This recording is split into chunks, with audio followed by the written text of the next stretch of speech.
Located on one of the most historic spots in Georgia, Savannah's The Pirate House has been in existence in one form or another since 1753, built on the site of America's first public garden. As Savannah grew, the garden became obsolete and was turned into a residential space, and one of its first buildings is an Inn and Tavern for visiting sailors. Curious and sometimes obscure pieces of history make some of the best stories. We're Vince and Angela. We travel mostly full-time and love history. We run into a lot of these stories and share them weekly in short form here on Historic Footnotes. 20 years after its founding, Savannah is a thriving seaport. Ships come and go from the river port just a block from the inn. Sailors and, yes, pirates frequent here, as they drink and swap stories of faraway lands. Many tales are told by those that come in through its doors. Rumor has it there are tunnels beneath it leading back to the river. These tunnels are allegedly used by pirates to recruit men for their crews. Unsuspecting sailors would have a few too many, undoubtedly bought by a short-handed captain, and would be shanghaied and forced into working on his ship. The most famous legend is of a local police officer who stopped by for a drink and woke up on a four-masted schooner sailing to China. It supposedly took him 2 years to get back. Now that's one hell of a drinking story. But little is known of actual pirate history regarding the Pirate's House. Surely pirates and sailors stayed and drank here. After all, Savannah was a bustling port. But pirates don't normally write down their exploits. So here's where the lines between fact and fiction begin to blur. Fast forward 130 years. Scottish author Robert Louis Stevenson made the Inn and Tavern famous in his book, Treasure Island. In it, feared pirate Billy Bones dies in an upstairs room screaming, "Bring the rum," with his last breath.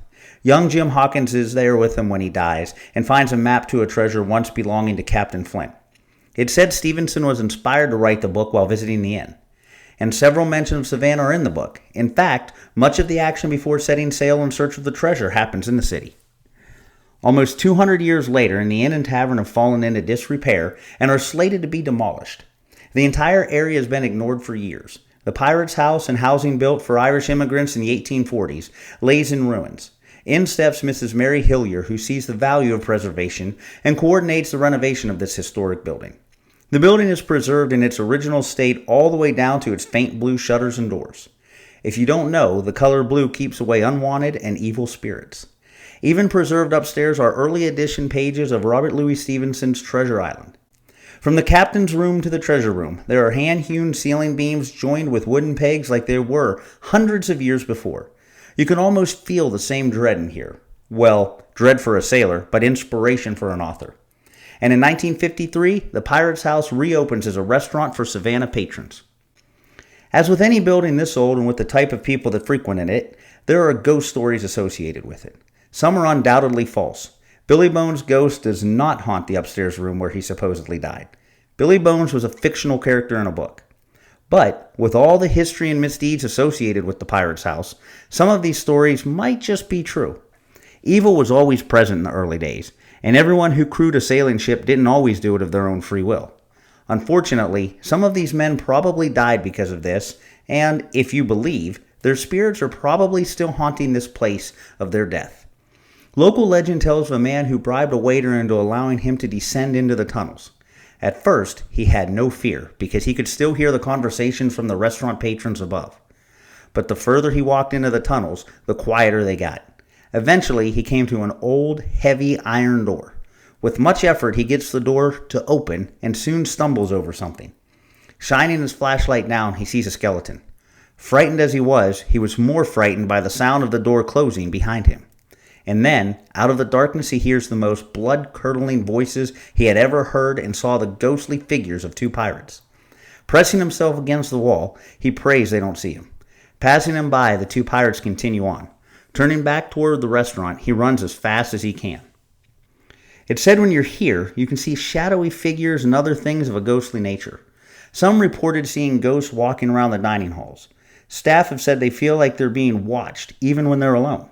Some turn and see an apparition of a seaman from long ago. These ghosts are said to look right into the eyes of the employees, or hearing footsteps when no one is around, heavy boots stomping along floorboards. Others have reported seeing ghosts in the windows as they walk by. Is any of this true? I don't know.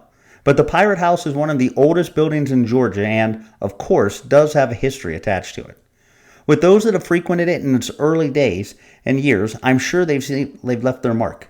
And now, it has been restored to its former glory. Any haunted energies that may be there are sure to want their presence known. If you visit the restaurant, you have the option to have a pirate come by your table. And while I have yet not taken advantage of this, I assuredly plan on doing it the next time I visit Savannah. Ask them for a tour of the property. Supposedly, they give free tours that last about 15 minutes. But so much of the house is already on display. Georgia law is very strict concerning historic buildings, so not much has changed in the several hundred years of its existence. Pirates have been romanticized in movies, books, and modern society, almost to the point of glossing over their terrible nature and crimes. And visiting the pirate's house probably won't sway your opinion either way. At the end of the day, it's a good restaurant and bar with a very colorful backstory. A story you can share with actors dressed in period garb while eating good food in the safety of knowing you probably won't be shanghaied. But if someone starts offering you too many free drinks and maybe has a parrot on their shoulder, don't say I didn't warn you. If you enjoyed this story, please subscribe on your favorite podcast platform and give us a rating to help more people find historic footnotes.